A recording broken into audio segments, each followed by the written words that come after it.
ఒక కీలక అంశం మనం చూడొచ్చు. మంత్రుల వాట్సాప్ గ్రూపుల్లోకి హ్యాకర్లు చొరబడ్డారట. జర్నలిస్టులకు సంబంధించి మంత్రులు ఈ వాట్సాప్ గ్రూపుల్లోకి నిన్న హ్యాకర్లు చొరబడి వాళ్ళ డిపిలు కూడా మార్చినటువంటి పరిస్థితి చూసినాం. దానికి సంబంధించి ఏపీకే ఫైల్స్ పంపి హ్యాకింగ్ కు ప్రయత్నం చేసిర్రు. SBI ఆధార్ అప్డేట్ పేరుతో మెసేజ్లు పంపిర్రు. అవి క్లిక్ చేస్తే మంత్రుల డాటా అట్లాగే కొంతమంది జర్నలిస్టుల డాటా కూడా హ్యాక్ అయిపోయినట్టు నిన్న పెద్ద ఎత్తున వార్తలు వచ్చినాయి. ఏపీకే ఫైల్ లింకులు ఓపెన్ చేయగానే ఫోన్లోకి మాల్వేర్ వచ్చిందట. ప్రజల అకౌంట్లు గ్రూపుల్లోకి ఏపీకే ఫైల్స్ హ్యాక్ అయితే ఫోన్ ఓవర్ హీట్ అవుతుంది. బ్యాటరీ ఛార్జ్ వేగంగా ఖాళీ. వాట్సాప్లో 2 స్టెప్ వెరిఫికేషన్ ఖచ్చితంగా ఆన్ చేసుకోవాలి.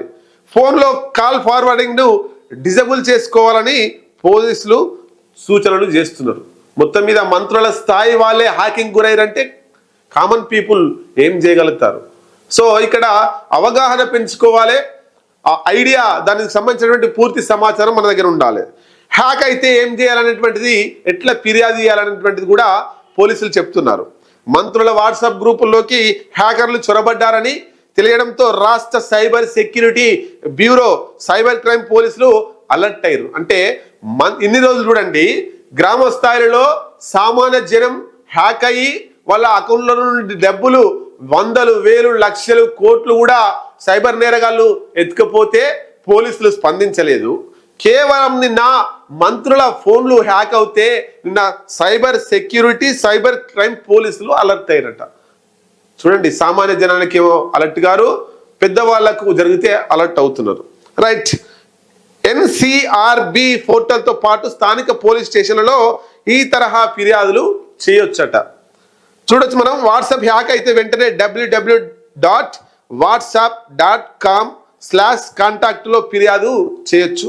అలాగే cyber crime reporting toll free number 1930కి కాల్ చేయొచ్చు. లేదంటే సైబర్ ఫ్రాడ్ రిజిస్ట్రేషన్ కోసం 8712672222 ఈ నెంబర్లో రిపోర్ట్ చేయాలని పోలీసులు చెప్తున్నారట. ఏదేమైనా స్టేట్ బ్యాంక్ పేరుతో కావచ్చు, లేకపోతే ఏపీకే ఫైల్స్ అని వస్తుంటాయి. ఫైల్స్ రూపంలో మన వాట్సాప్ ఏపీకే అని చివరిలో ఉంటే దాన్ని క్లిక్ చేయొద్దు.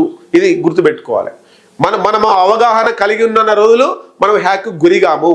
ఒకవేళ ఏది పడితే అది నొక్కితే పండుగ వాతావరణంలో లేకపోతే ఈ బ్యాంకు నుండి మెసేజ్ రూపంలో ఇట్లాంటివన్నీ కూడా వస్తుంటాయి. దాన్ని ఏది పడితే అది క్లిక్ చేయకుండా కొంత జాగ్రత్తగా వ్యవహరిస్తే మన ఫోన్లు హ్యాక్ కాకుండా గురి కాకుండా ఉంటాయి.